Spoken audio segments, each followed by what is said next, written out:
In life, nothing quite matches the thrill of owning your first car. It feels like pure freedom, the chance to head anywhere you want without limits. Before long commutes, traffic snarls, and the daily frustrations of the road, you get this taste of independence.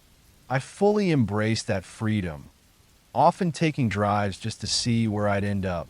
Sometimes, I'd skip my turn home in Rome, looking for adventures at the end of my workdays.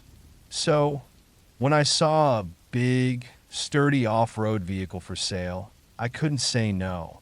It opened up the world even more, allowing me to explore places untouched by standard roads and boundaries. But one night I learned a lesson. Some boundaries exist for a reason, and some places just don't want you there. It was my Friday night at work, scrubbing food stains off my shoes from my dishwashing job, when the idea hit me. I wanted to get those boots dirty on a real adventure. I grabbed my meager paycheck, hit up the gas station for fuel, snacks, and caffeine, and dug out an old map from my glove box. This was back in the early 2000s, so GPS wasn't universal, and a map was your best guide. You'd trace your route with a finger or ask directions at a gas station if you got lost. I found an untouched spot on the map, fired up the car, and headed toward the open road. With punk rock blasting and the sunset behind me, I soon reached the hills, a remote area filled with winding, unpaved roads, perfect for off-road exploring. The sun had set by the time I found the start of a gravel road. Eager, I switched to four-wheel drive and ignored the yellow warning signs, hitting the trail under a clear, moonlit sky. I even turned off my headlights to enjoy the quiet beauty of the night. After about an hour of driving through dusty paths, I reached a shallow stream that crossed the road. In my old car, this would have been the end of the journey. But with my new truck, I thought I could push through. I chose a spot that looked shallow, flicked the lights back on, and hit the gas. But the stream was deeper than I'd guessed. The water swallowed the tires and crept up the doors, causing my stomach to twist with worry. I managed to pull through to the other side, though, with water draining from every crevice of the truck. I cheered over my music, but my celebration didn't last. My engine began to sputter, the power fading fast. Just as I was taking in the situation, my truck rolled backward, down the embankment and into the water. I hit the brakes and parking brake, but it didn't stop the slide. Soon, my prize truck was half submerged in the muddy water. Realizing I was stranded, I got out and, unfortunately, stepped right onto a mossy rock. I slipped, landing face first in the mud. After a moment, I tried to rinse my face off in the stream, only to slip again, barely catching myself. When I reached out to steady myself on the truck, I accidentally grabbed the hot exhaust pipe, burning my hand. It felt like one disaster after another as I sat in the water, drenched and humiliated. Determined to get out of the ravine, I spotted a tree with exposed roots that looked like they could help me climb up. Using my unburned hand, I slowly pulled myself up the incline. About halfway up, I paused, trying to ease the pain in my hand. Suddenly, I heard footsteps close by, though I couldn't see anyone. As I watched, two invisible footprints formed in the soil, followed by deep claw marks. A chill ran through me. Something growled, a low, bone-rattling sound. Just then, something struck my face, leaving me dizzy and barely hanging onto the roots. My grip gave out, and I fell back into the water, hitting rocks and debris. Coughing up muddy water, I staggered, trying to stand and make my way to the truck. As I steadied myself, I noticed strange tracks forming along the riverbank, heading toward me. I barely had time to react before a force hit me in the chest, throwing me back into the stream. Gasping and struggling, I caught a glimpse of the bed of my truck, where two huge, glowing yellow eyes stared at me from nowhere, watching my every move. Fueled by fear, I scrambled up the opposite bank, moving as fast as my battered body could manage. The eyes stayed fixed on the truck, unblinking. Once I reached the top, the eyes disappeared, and the heavy footsteps moved away from the truck back into the woods. I stayed put, panting and sore, until the sound of an ATV drew close. A grizzled old man rode up, clearly unimpressed. "Tried crossing the creek, huh?" he muttered, not unkindly. He offered to call someone with a tow truck to help, and after scolding me lightly, he left to get help. Once the morning light broke, I realized my truck had somehow moved to my side of the creek, angled as if ready to leave. I checked around and saw deep dents in the side, as if something had shoved it across. Glancing back, I saw clawed tracks in the mud. Whatever had been out there wanted me off its land, and left no doubt that I was unwelcome.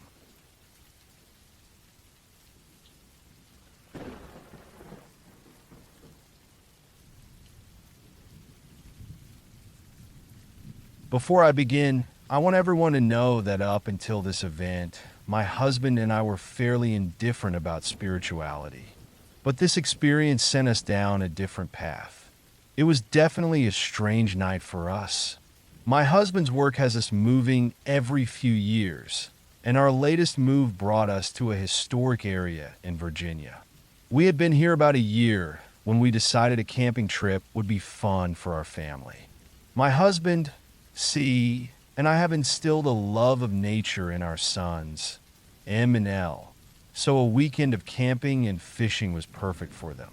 When we camp, we usually go deep into the woods, away from the crowd where phones barely get a signal and we're mostly on our own.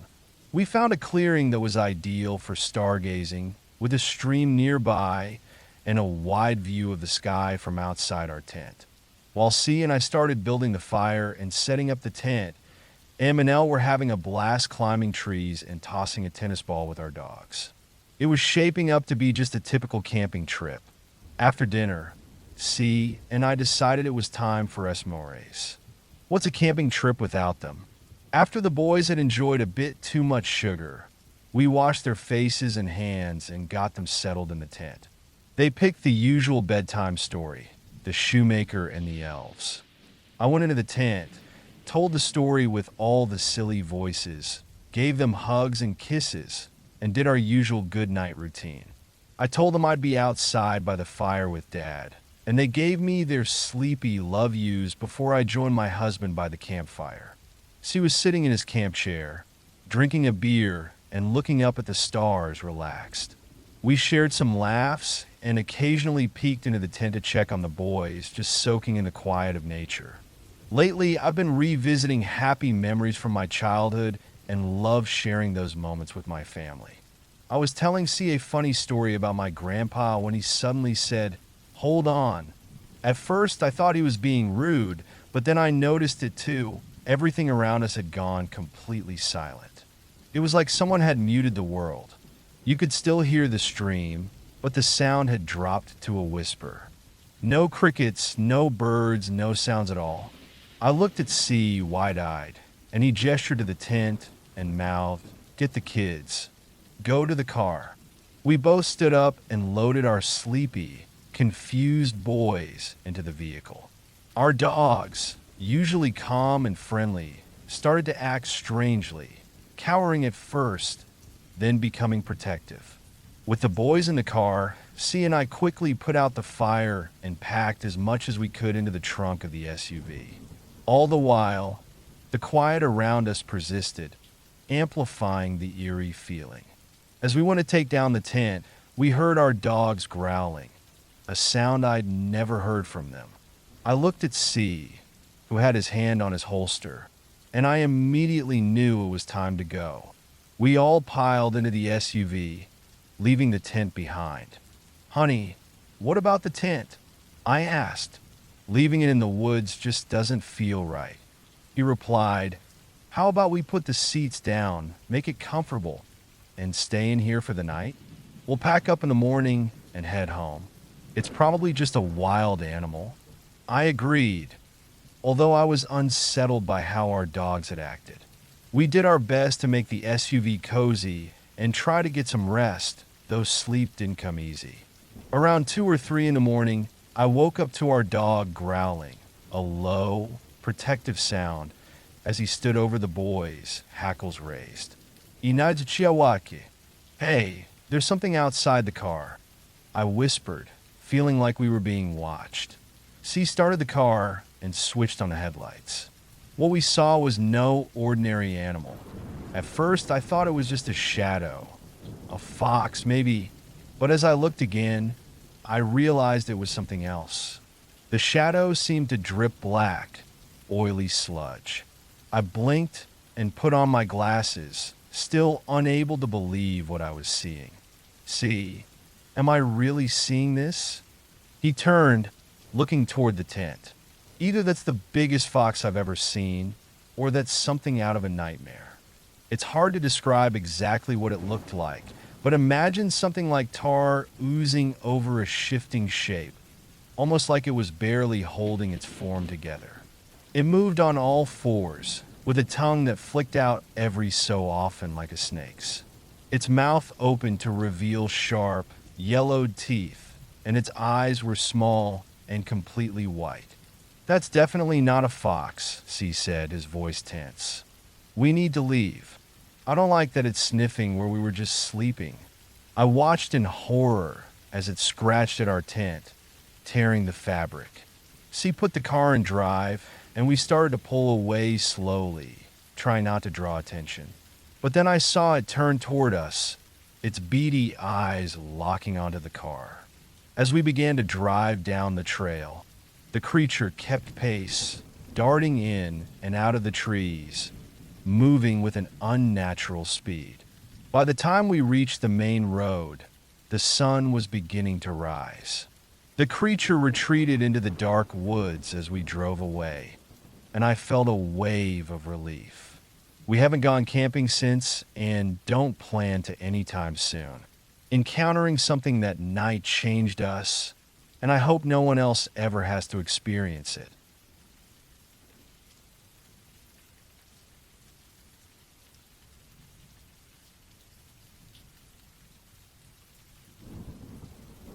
When I was about 18, I had a lot on my mind, so one night I decided to go out for a late ride. I started my bike, a Yamaha, told my parents I'd be back eventually, and took off. As I rode down the highway, I suddenly heard a faint hissing noise. Startled, I pulled over to the side of the road to check things out, but nothing seemed wrong with the bike. Just as I took my helmet off to look closer, I heard that hissing sound again, but it wasn't coming from my bike. I turned and saw a tall figure standing just beyond the tree line. It was shadowy and had a pale face, almost as if it thought it was hidden. Then I heard a voice calling out, "Come here, kid." My heart started racing as I grabbed my keys, trying to start the bike again, but it wouldn't start. The voice called again, "Come here, son," and it sounded so much like my dad. But how could he be out there? I tried starting the bike once more, and thankfully, it roared to life. I sped off, hitting well over 100 miles per hour, not looking back. The next morning, my mom told me they had found a body nearby. A chill ran through me. It could have been me. Against my better judgment, I went back to that area the following night, a bit further down. Curiosity got the best of me, though I knew it was a terrible idea. I ended up checking into a hotel room that night, unable to shake the encounter. In the middle of the night, a knock on my window jolted me awake, followed by my bike's alarm going off. What on earth? I thought, rushing to the parking lot to check on my bike, but everything was in place. Just as I was about to head back inside, I glimpsed something in the shadows, and there was that same figure. Worse yet, there was a second one, even taller, both just standing there, watching me. I dashed back to my room and lay awake, staring at the ceiling. I thought I heard a high-pitched scream echo through the night, so loud I had to cover my ears. As soon as dawn broke, I headed home and told my parents. To my surprise, my dad admitted he'd seen the same figure before, but he only told me to steer clear of it and not go looking for trouble. A few days later, I went to visit a friend and brought my dogs along for a walk in the woods. You might think it was foolish to venture into the woods after everything, but I didn't think there was any connection between those woods and the place I'd been. As we walked, the sun began to set. My dogs grew tense. One had his fur standing up, while the other stayed close with his tail between his legs. Thankfully, I had a pistol on me in case of any wild animals. Suddenly, we heard a chilling, unnatural scream. I raised my weapon, and just then we saw two figures among the trees. My friend pulled his gun, firing several rounds, but the figures barely reacted. One even lunged toward us, which sent us running with the dogs. We piled into my car and sped out of there, vowing never to return. So, has anyone else encountered something like this? I'd love to know. In the summers, my family would make a long drive from Washington State to visit our relatives in Minnesota. We'd moved when I was 5, but my parents wanted us to stay close to family. The road trip took 2 days, which got tiring, but I looked forward to seeing my cousins and exploring their century-old farm. We would play hide-and-seek in the barn, rummage through old storage containers, and brave their spooky basement. One time, I was dared to turn off the light in the middle of the room and count to 100. I sprinted up the stairs as soon as I did it, feeling both thrilled and terrified. These adventures were part of our yearly routine, and I cherished them. We made these trips until I turned 9, but that year, my dad hurt his back and couldn't travel. When I finally returned to Minnesota at age 12, things had changed. As a preteen, I was less interested in our usual games. Instead of exploring, I just wanted to watch TV or listen to music. I was bored. That's when my cousin mentioned a forgotten graveyard he'd found, and of course, I had to see it. We woke up early, packed sandwiches, and hiked across fields and wooded areas. We reached a small lake, where we had our lunch before moving on. When we found the graveyard, it was hidden under a massive rose bush. I went inside and saw the first headstone, marked with a date from the 1800s. Each grave shared the same family name, suggesting it was a family burial site. I moved deeper into the bushes and found 7 small white headstones, each adorned with a lamb. They belonged to children who had likely died from an epidemic. Seeing this left me with a heavy heart, thinking about the pain those parents must have gone through.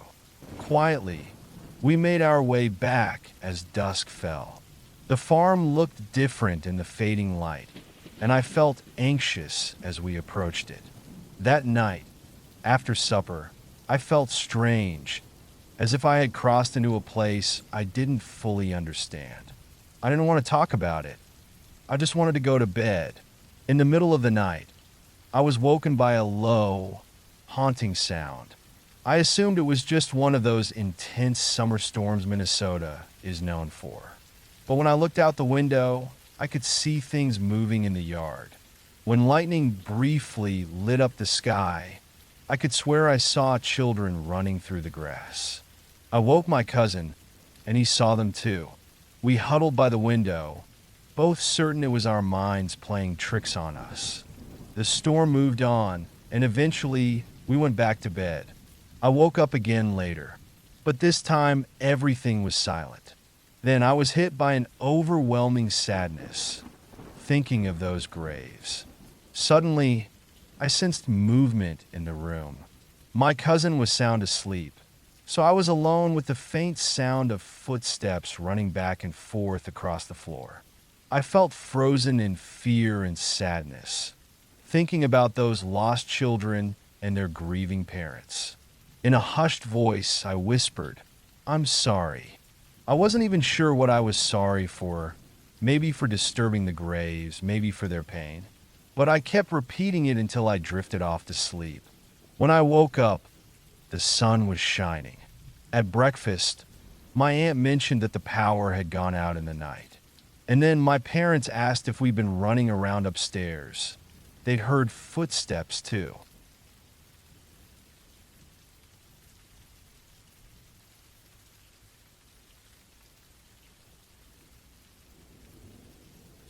It was deep in the Amazon rainforest, and my husband and I had decided to go camping. It was a bit of a crazy idea, but we both craved a thrill. We set up our tent under a thick cover of trees, where it was hot and heavy with humidity that seemed to weigh us down. As the sky darkened, a storm rolled in, and we could hear thunder grumbling far off in the distance. We had a feeling this was going to be a rough night. Before long, rain was pouring down, loud enough to drown out everything else. It hammered on the trees above us, soaking the ground fast. The tent was the only thing shielding us, and even that didn't feel like enough. I started to get a bad feeling as the rain got heavier, turning the dirt around us into soft, sticky mud. The whole forest was alive with noises, cracks and snaps from branches, strange animal sounds, and the occasional screech echoing through the trees. Each noise felt sharper and louder because of the storm, keeping me on edge. We lay down trying to get some rest, but it was almost impossible. The rain just kept pounding down, rattling the tent. Every once in a while, I'd hear something big move in the darkness beyond. I knew there were jaguars and other predators in the Amazon, and though we were inside the tent, I couldn't shake the feeling of being exposed and completely helpless. My husband lay beside me, calm on the outside, but I knew he was just as nervous. The hours crawled by, and the rain didn't let up. It just got worse, and then I noticed water starting to slip through the bottom of the tent. Our camping spot, which had seemed dry and flat earlier, was now a puddle. The water kept creeping in, soaking our sleeping bags and our gear. We realized we couldn't stay there, and the thought of stepping out into that pitch-black, stormy forest made my stomach churn. But we didn't have a choice.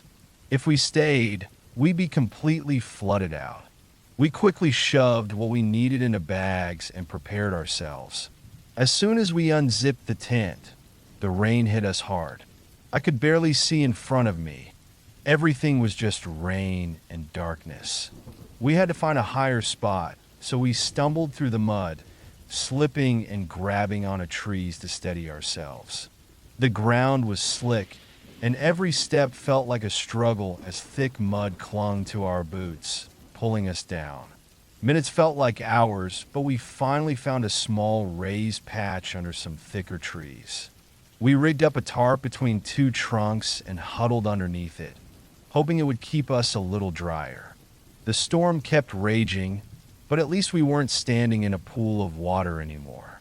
From where we were, I could see the water below pooling around our tent in the distance. Finally, after what felt like an endless night, the sky began to lighten, and the rain started to ease.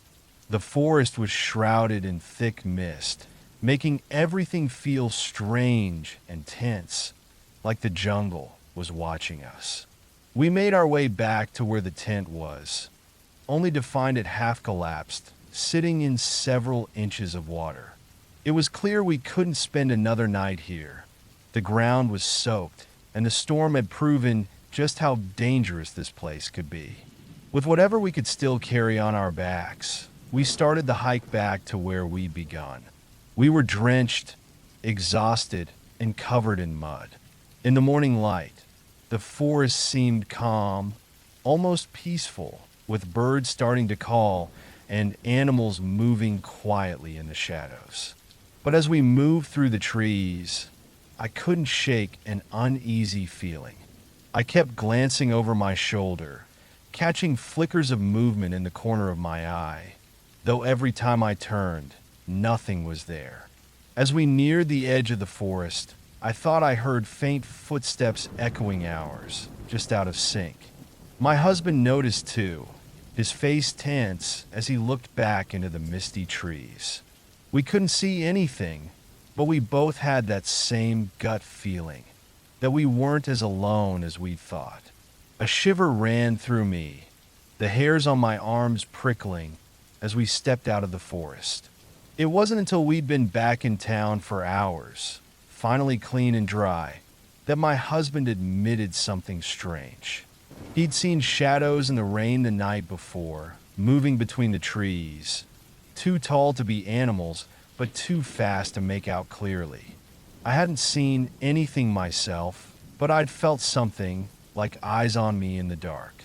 We both knew that whatever it was, it had been close. And as I lay in bed that night, safe and far from the Amazon, I still felt its presence, like a heavy weight pressing down. Even now, I wonder if we really left it behind. Sometimes in the dead of night, I wake up with that same tight feeling in my chest. I can almost hear rain pattering on the leaves, and I swear I feel something lurking just beyond the edge of the light, waiting for me to step out into the dark.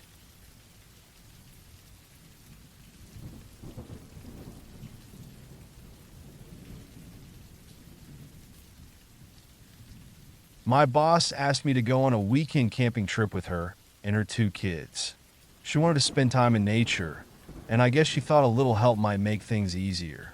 I wasn't much of a camping person, but I wanted to stay on her good side, so I agreed. We drove a few hours away from the city until we reached a quiet, empty spot by a lake with thick woods all around. The place was so silent that it felt strange, but the kids were excited. We spent the afternoon setting up tents, gathering firewood, and getting ready for the night. The air was heavy and damp under the trees, and the forest felt endless, with shadows hiding between the trees. I couldn't shake the feeling that something was off, but I told myself it was just nerves. As evening came, we built a fire and cooked dinner. The kids laughed, telling silly stories, and I did my best to keep things light. But as the sky darkened, the whole area felt tense. The forest was full of shadows now, and the usual sounds of birds and bugs started to fade until everything went quiet again. When we settled into our tents, I lay there in the dark listening. The silence felt unnatural, like the whole forest was holding its breath. I could hear my boss shifting in her tent, and I knew she was awake too. The kids had finally quieted down, but I still felt this uneasy weight hanging over the campsite. Every sound, the snap of a branch, the rustle of leaves, had me on edge. It felt like something was watching us, just outside the ring of firelight. In the middle of the night, I heard movement outside the tents. At first, I thought it was an animal passing by, but then it got closer. The steps were slow and heavy, circling the campsite. My heart pounded as I lay there, hoping I was imagining it. But the footsteps kept going, slow and steady, moving in a careful circle around us. Every so often, they would stop like someone was listening. I held my breath, praying the kids wouldn't wake up and make a sound. Then I heard something that sent a chill through me. The sound of the zipper on one of the tents being pulled slowly, almost quietly. I froze, trying not to breathe too loudly, every muscle tense. I was sure there was someone just a few feet away, tugging at the zipper, trying to get inside. Suddenly, the footsteps stopped. The silence felt thick and heavy, pressing down on me. I didn't dare move, didn't even want to open my eyes, too scared of what I might see. I just lay there, waiting, listening to the silence. Eventually, dawn started breaking through the trees. I slowly unzipped my tent and looked around. The campsite looked empty, and the forest was still, but something felt wrong. That's when I noticed faint footprints in the dirt near our tents. big, human-looking prints that hadn't been there before. I knew none of us had walked around the tents that night, and the prints didn't match our shoes. I didn't mention it to my boss, but I could tell she saw them too. I could see it in her eyes. She was as scared as I was. We packed up as fast as we could, got the kids into the car, and left without saying a word. The whole drive back, no one spoke. Days later, I couldn't stop thinking about that night. I kept wondering who or what had been out there circling our tents. The memory of those footsteps and the sound of the zipper being tugged still haunts me. Sometimes in the middle of the night, I can almost hear it again, the sound of something moving slowly, waiting just outside, ready for us to let our guard down. It leaves me with this cold, creeping fear that maybe somewhere out there it's still watching, waiting for another chance to get closer.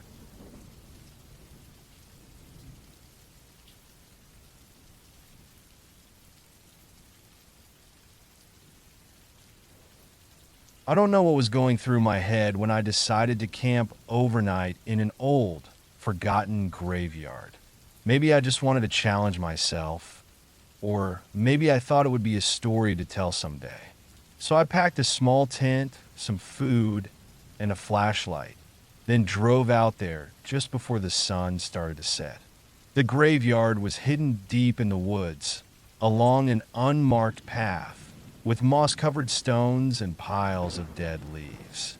It looked like no one had been out there in years. The air felt thick as I set up my tent under an old tree by the graves. Everything was quiet, not the usual outdoors quiet. It was almost unnatural. No birds, no breeze, just dead silence. I kept telling myself it would be fine, just one night outside like any other camping trip. But as the light faded, that heavy silence started to feel like it was pressing down on me. I couldn't shake the feeling that the quiet itself was watching. I built a small fire to keep warm and sat by it, trying to ignore the weird feeling creeping over me. The fire cast shadows over the old gravestones, making them look like hunched figures in the dark. I kept trying to tell myself it was just my mind playing tricks, but I could feel my heart start to race whenever I looked over my shoulder, even though I knew there was no one there. After a while, the fire died down to a few glowing embers. I knew it was time to try and get some sleep. I crawled into my tent, zipped it up, and lay there listening to the outside.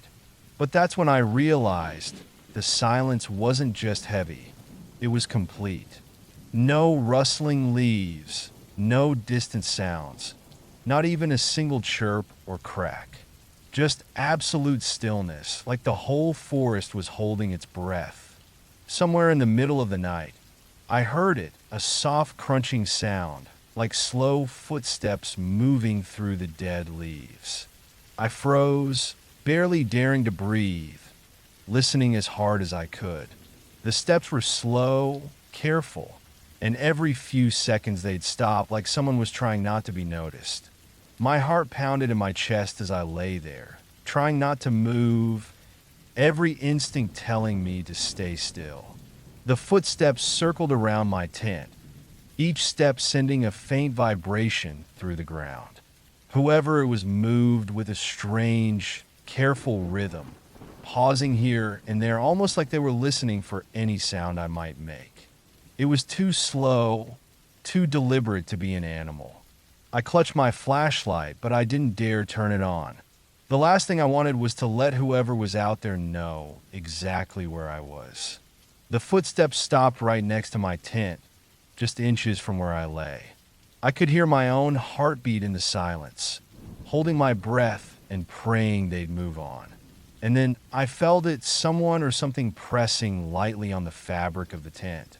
Just a small shift, but enough to feel through the thin material. It felt like they were testing it, trying to see if I was inside. I lay there, frozen, not even daring to blink. For a long stretch, nothing happened. Then, just as suddenly as it had begun, it stopped. The footsteps started again, this time moving away from the tent, fading into the darkness. But I stayed still, afraid to even breathe, wondering if they'd come back. The rest of the night was a blur of fear. I couldn't sleep. I couldn't even close my eyes. I lay there, wide awake, until the first light of dawn started to fill the tent. Finally, when it was bright enough outside, I unzipped the tent and looked around. The graveyard was as empty and silent as ever, but as I looked down, I saw them, footprints in the dirt, circling all the way around my tent. They were large, deep prints, like someone had been standing just outside my tent all night. Worse still, the ground around the prints looked disturbed, like someone had knelt down and pressed their hands into the dirt.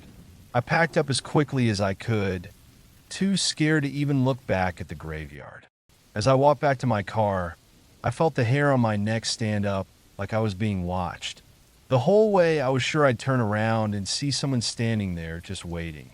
By the time I got to my car, my hands were shaking so badly that I barely got the key in the ignition. I drove off, swearing to myself I'd never come back.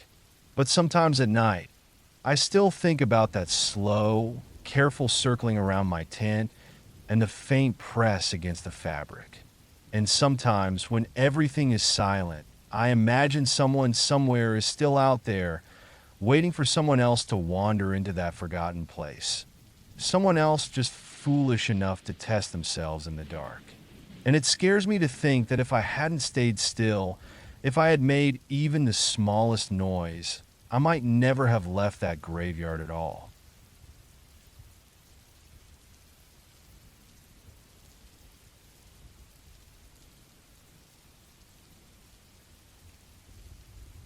I still don't understand why I volunteered for border duty that night. Maybe I thought it would be a quiet shift, just a simple night under the stars. Our team, a small special forces unit, had been assigned to a remote stretch of the U.S.-Mexico border. We were called in to watch some routes where there had been reports of movement. Nothing unusual, just the same old intel about cartel activity. The area was empty. Low hills, scraggly bushes, and not much else. Our orders were to set up a temporary lookout, spend the night, and report anything suspicious. We parked the trucks a few miles back and hiked in with our gear, setting up a small camp on a low ridge where we could see the dusty plains. As the sun set, the desert became silent, with only the wind and the occasional howl of a coyote breaking the stillness. We set up a watch schedule for the night, taking turns keeping an eye out. I was on the first shift, sitting in the dark with my night vision goggles. I could see the land stretching out in a dull green hue, empty for miles. I focused on the usual areas, searching for any signs of movement.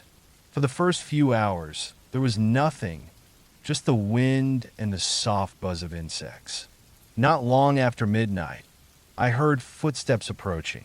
One of the guys came to relieve me, and I passed him the binoculars before crawling back to my tent, ready to get some sleep. But once I was lying there, I couldn't relax. Something felt off. The air was strange, too quiet even for the desert. I tried to shake it off and close my eyes, hoping I could drift off. At some point, I woke up to a faint noise outside. At first, it sounded like distant crunching, but it was close enough that I could feel it through the ground. I thought it was just one of the guys doing a quick walk around the camp, so I closed my eyes again. But then I realized it wasn't stopping. The sound moved slowly around the camp, getting closer to where I lay. It was too uneven, stopping, and starting like someone was sneaking around, trying to stay hidden. I lay there, wide awake now, trying to control my breathing while reaching for my sidearm. Something didn't feel right. I hadn't heard anyone call out a change in watch or give any signal, so I knew everyone else should be either asleep or in their spots, and nobody should be moving around camp so quietly. The footsteps kept circling the tents, moving slowly and stopping every few steps. It was too controlled, too careful. I grabbed my radio, thinking about calling the guy on watch, but then I hesitated. If it was an intruder and they heard me, I could give away my position. After what felt like forever, the footsteps moved away, but I stayed tense, straining to hear anything else.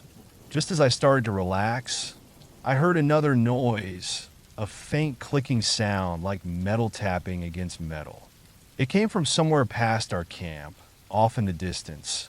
I couldn't see anything, and even with my night vision, I saw nothing moving. The sound was too strange to ignore, and every instinct screamed that something was wrong.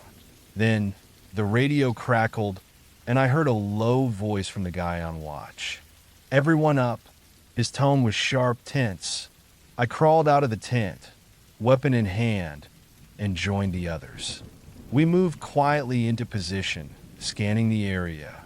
Suddenly, a new sound came from where the clicking had come from, a soft shuffle, like something heavy was being dragged across the sand. We strained to see, trying to make sense of it, but all we found was empty desert. Then everything went silent. The stillness was so complete it felt like the desert itself was listening to us. Minutes ticked by as we held our breath. Then I saw it, a faint, moving shadow far away, low to the ground, too low to be a person. It was there, just a blur against the horizon, shifting slowly and almost blending into the night. It moved in a way that didn't feel right, too quiet, and then it was gone, disappearing like it had melted into the sand. We kept our positions, but nothing else happened, just endless silence pressing down on us. Finally, as dawn started to break over the ridge, we packed up, eager to leave as fast as we could. Whatever had been out there, we didn't want to stick around to find out. Not a single word was spoken about it. We quietly took down the camp and began the hike back to the trucks. As we neared the vehicles, I took one last look back at the camp. The desert seemed normal, peaceful in the morning light, but then I noticed something in the distance. Barely visible in the sand were faint tracks, drag marks leading away from where we'd set up camp, heading off toward the horizon. They were long and deep, as if something heavy had been pulled across the ground. We didn't stay to investigate. We piled into the trucks, feeling a strange weight in our stomachs, and left that place behind. But deep down, I knew whatever was out there had been watching us, maybe even following us, and it would be waiting for the next team. Someone else unlucky enough to camp in that silent, endless desert. Sometimes, in the stillness of night, I think about those marks in the sand and wonder if they're still out there, ready to drag another soul into the darkness.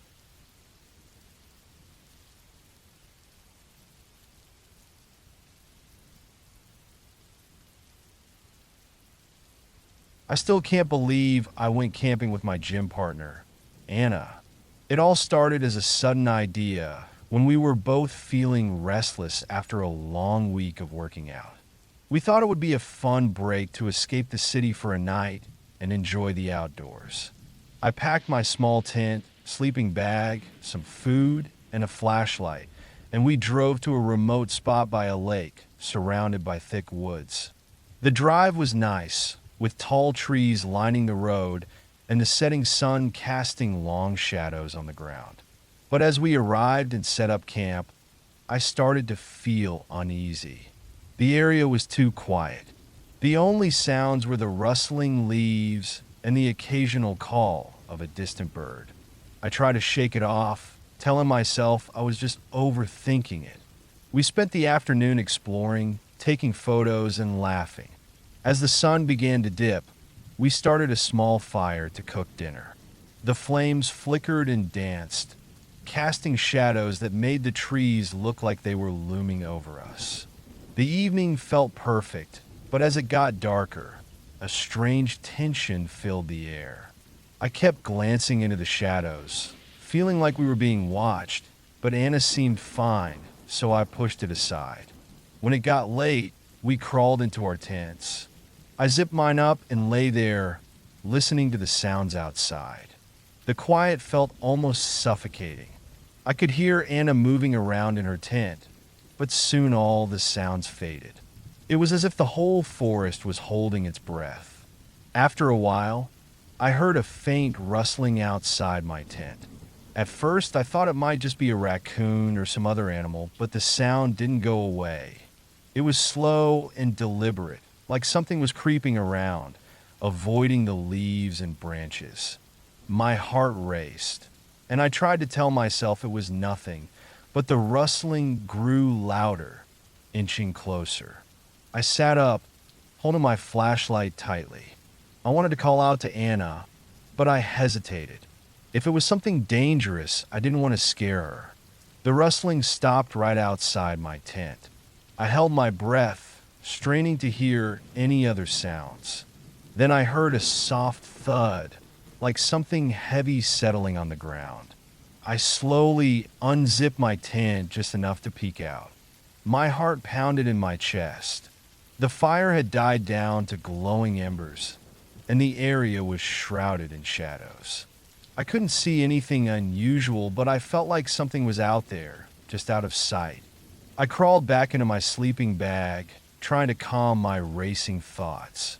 Minutes felt like hours as I lay there, every little noise making me jump.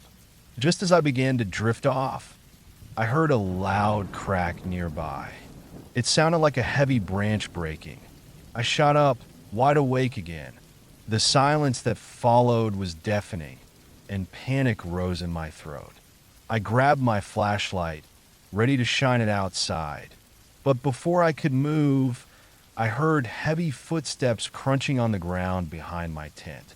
The footsteps were slow and steady, moving around my tent in a circle. I could feel the vibrations in the ground with each step. My breath quickened, and I couldn't help but think of all the scary stories I had read about camping trips that went wrong. I thought about Anna and what I would do if something happened. The footsteps stopped right at the entrance of my tent. I stayed frozen, every muscle tense, waiting for whatever it was to make its move. My mind raced with thoughts of a bear or something worse. Suddenly, there was a low growl, deep and menacing. It wasn't a sound I recognized. My heart felt like it would explode as I gripped the flashlight, my only source of safety. Just as I was about to turn on the light, I heard Anna's voice from the other tent. She called my name, but her voice was shaky, filled with fear. I was too scared to respond. The growling grew louder, and I could sense it moving closer to her tent. In a panic, I flicked on the flashlight and unzipped my tent quickly. I rushed outside, shining the light around, praying I'd see nothing. The beam of light illuminated the area, but I found nothing, only darkness and the distant sounds of the forest. But then I saw it, a shape moving quickly in the shadows. I couldn't make out what it was, but it was big and fast. It darted between the trees and vanished into the woods. The growling faded, but the fear remained heavy in my chest. I hurried back to Anna, and we both crawled out of our tents. She looked terrified, and I could see the fear in her eyes as she whispered about the noises she had heard. We quickly gathered our things, adrenaline pumping through our veins. There was no way we were staying another minute in that campsite.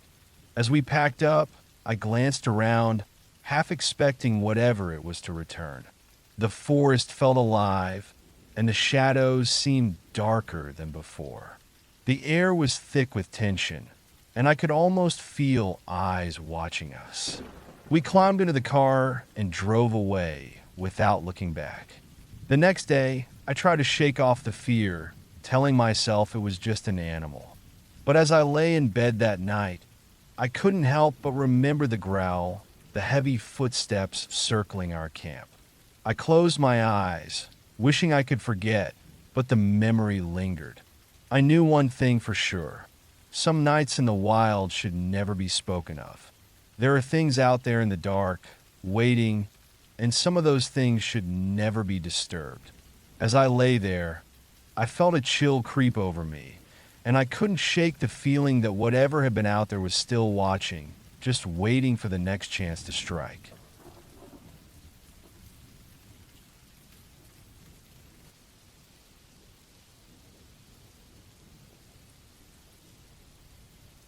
I still can't believe I went camping after my grandma passed away. I thought it would be a good way to escape the sadness, a chance to find some quiet amid the chaos of losing her. Grandma had always loved nature, so I figured being outside might help me feel better. I packed my tent, sleeping bag, food, and a flashlight, then drove to a remote spot in the woods, far away from the noise of the city. The drive was long and winding, with tall trees lining the road and sunlight filtering through the leaves. It felt calming, but I couldn't shake the heaviness in my heart. When I got there, I set up my tent near a small stream. The sound of the water flowing was peaceful, and I hoped it would help me relax. I spent the afternoon wandering around, taking in the beauty of the woods, but there was an uneasy feeling that lingered in the back of my mind. As night fell, I built a small fire and cooked dinner. The flames flickered and danced, casting shadows on the trees. I sat there, remembering my grandma and all the camping trips we took together. I recalled her laughter and the way she used to tell stories about the stars. But as darkness settled in, the woods grew silent. The chirping of crickets faded away, and it felt like the forest was holding its breath. Eventually, I crawled into my tent, zipped it up, and lay down. The quiet felt almost too much to handle. I could hear the gentle sound of the stream and the rustling leaves, but it felt like the forest was watching me, waiting. I tried to push those thoughts away and think about my memories of Grandma, but sleep wouldn't come. Around midnight, I was jolted awake by a noise outside. At first, it sounded like a twig snapping, but then I heard it again, followed by a heavy thud. My heart raced as I lay there, straining to hear more. I wanted to convince myself it was just an animal, but something felt wrong. The sound was too heavy, too deliberate. I sat up, gripping my flashlight tightly. I needed to know what was out there, but I was terrified. I took a deep breath, unzipped my tent just a little to peek out. The fire had died down, leaving only a few glowing embers. Everything was cloaked in darkness. I scanned the area, but I couldn't see anything. The shadows seemed to shift, and I felt a chill run down my spine. Then I heard it again, the sound of something heavy moving through the brush. I held my breath, listening closely. It was close, very close. I wanted to call out to check if it was just a deer or something harmless, but I couldn't make a sound. I felt trapped in my own fear. Suddenly, the noise stopped. My heart pounded in my chest, and I strained to listen. Just as I was about to close my eyes again, I heard a faint whispering sound, almost like someone calling out. It sent a shiver down my spine. I thought about my grandma and how she always knew what to say to comfort me. But now, in this moment of fear, I felt completely alone.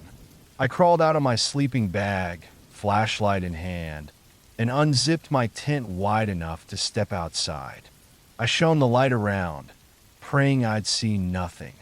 The beam cut through the darkness, but there was no sign of anything unusual, just the rustling of leaves in the breeze. But then I noticed something on the ground, a small, torn piece of fabric. It looked familiar, like something my grandma used to wear. A wave of dread washed over me. I picked it up, my heart racing. How could it have gotten here? I looked around again, feeling the air grow heavy. I stepped further from my tent, trying to shake off the feeling of being watched. The whispering returned, clearer this time, coming from the direction of the stream. I moved toward the sound, every step filled with dread. My flashlight flickered, and I quickly shook it, hoping it would stay lit.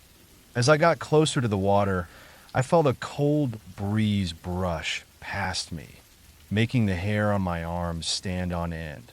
The whispering grew louder, almost like a haunting song. I stepped closer, straining to hear what it was saying. Suddenly, I saw a shadow dart between the trees.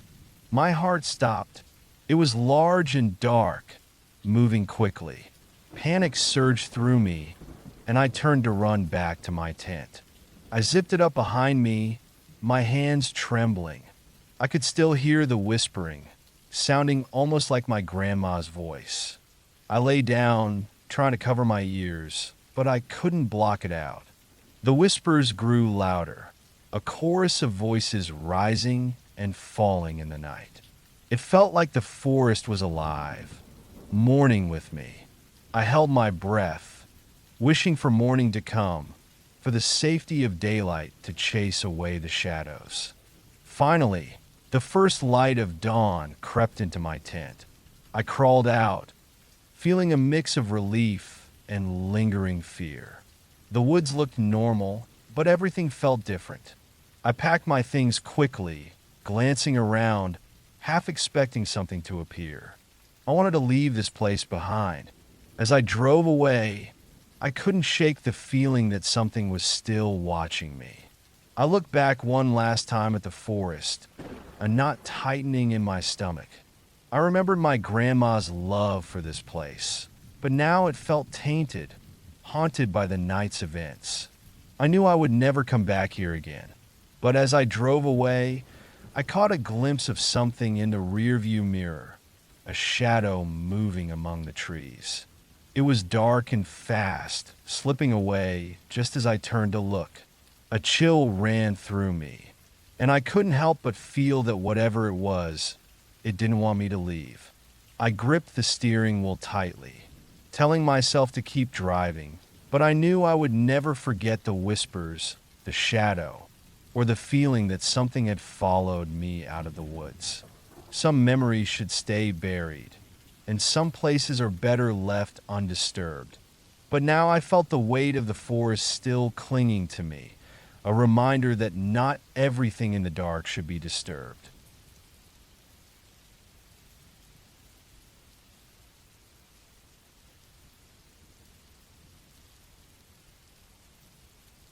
The rain started pouring as soon as I set up my tent in the woods of Norway.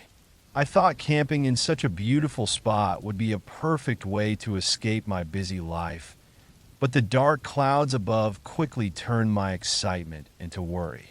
The sound of rain hitting the leaves and the gentle rush of a nearby stream were calming at first, but as time went on, the weather only got worse. After I finally got my tent up, I unpacked my gear and sat under a small group of trees, watching the raindrops fall. I had brought some books and a thermos of hot coffee to keep me company. But as I sat there, sipping my drink, the wind picked up and the forest fell silent, which made me uneasy. I couldn't shake the feeling that something was watching me. I tried to distract myself by reading, but the sound of the rain got louder and more aggressive. It felt like the world was closing in around me, and my mind started wandering to dark thoughts. I remembered stories of people getting lost in the woods and how quickly nature can go from peaceful to dangerous. I glanced around, half expecting to see someone standing just out of sight. As the sun began to set, the rain showed no signs of stopping. I crawled into my tent and zipped it shut, trying to ignore the sound of water dripping from the trees. I lit a small lantern, hoping the warm glow would help me feel better. I lay there listening to the storm outside, thinking about how I had planned this trip to relax, but now felt trapped instead. Around midnight, the rain started to pound even harder, and I was jolted awake by a loud crack of thunder. My heart raced, and I lay still listening. Then I heard it, a faint noise that didn't belong to the storm. It sounded like footsteps, soft but deliberate, crunching on the wet ground. My breath caught in my throat as I tried to hear more. The noise was coming from outside my tent, and my heart raced as fear took hold. I wanted to tell myself it was just an animal, but something about it felt wrong. The footsteps stopped, and an uneasy silence filled the air. I lay there, every muscle tense, holding my breath. Just when I thought I was imagining things, I heard a low, unsettling sound, a soft scratching against the fabric of my tent. Panic surged through me. I grabbed my flashlight and held it tight, the light shaking in my hand. I wanted to call out, to make sure whatever was out there was just a deer or something harmless, but I couldn't find my voice. I unzipped the tent just enough to peek out, my heart pounding in my chest. The beam of my flashlight cut through the darkness, revealing only trees and shadows. The rain kept pouring, but the scratching noise continued. It felt like it was right next to my tent, as if something was trying to get in. My mind raced with terrible thoughts, picturing wild animals or something even worse lurking outside. Then, suddenly, I heard a loud crack above me, a branch breaking under the weight of the rain. I jumped, the sound echoing in the silence that followed. That's when I saw it, a dark figure just outside the edge of my flashlight's beam. My stomach dropped. I quickly zipped the tent back up and lay still, my heart pounding louder than the storm. The scratching returned, more frantic now. It felt like whatever was outside knew I was there. I could hear it breathing, a heavy, raspy sound that sent chills down my spine. I squeezed my eyes shut, wishing morning would come, wishing I was anywhere but here. Then, just as suddenly as it started, the noise stopped. I lay there, waiting for something to happen, but the silence stretched on. Minutes felt like hours, and I could barely breathe. Finally, I gathered my courage, unzipped the tent once more, and shone my flashlight outside. Nothing was there. The rain continued to fall, and the world outside was still and quiet. I felt both relieved and deeply unsettled. I crawled back inside, locking the zipper behind me and gripping my flashlight like a lifeline. I tried to convince myself that I was just being paranoid, that it had been a figment of my imagination. As dawn broke, the rain lightened to a drizzle. I slowly unzipped the tent again, peeking outside. The morning light filtered through the trees, and everything looked normal. I took a deep breath, feeling the weight of the night lift. But then I stepped outside and noticed something strange. The ground near my tent was torn up, like something had been digging at the earth. And there, next to my backpack, was a deep paw print, much too large to be a dog. It was then that I realized the danger I had been in. My heart sank as I took in the evidence that something had been stalking me, and it wasn't just the storm that had kept me awake. I quickly packed my things, glancing around the forest, half expecting something to jump out at me. I wanted to leave this place behind, to drive back to the safety of civilization. As I packed my car, I couldn't shake the feeling that something was still out there, watching me. As I drove away, I looked in the rearview mirror one last time. The forest stood tall and silent, but I felt a knot in my stomach. I knew I would never return to this place. I drove on, hoping the weight of the woods and its secrets would stay buried in the rain-soaked earth. But I couldn't shake the thought that whatever had watched me from the shadows was still lurking, waiting for the next chance to emerge from the dark. I took one last look at the road behind me, and for a brief moment, I thought I saw movement in the trees. I quickly turned my gaze back to the road, my heart pounding again. I tried to push the thought aside, but a feeling of dread settled over me like a heavy blanket. I could almost hear the whispers of the forest, as if it knew what I had seen and what it still held. The thought that something had been so close, that it had been watching me made me shiver as I drove on, desperate to leave that haunting place behind.